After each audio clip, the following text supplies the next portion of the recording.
বলি, আপনারা রাজনৈতিক অঙ্ক তুলে ফেলে দিন। শিক্ষা মরে গেলে ছাত্ররাও শেষ হয়ে যাবে, শিক্ষাঙ্গন শেষ হয়ে যাবে।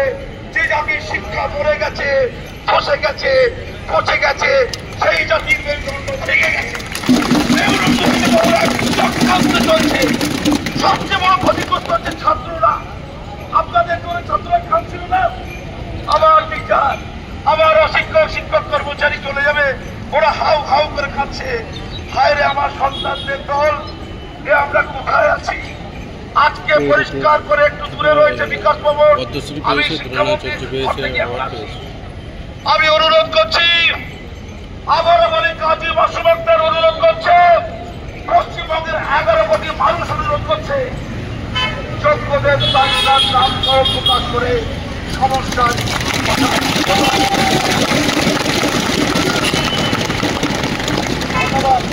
ধন্যবাদ।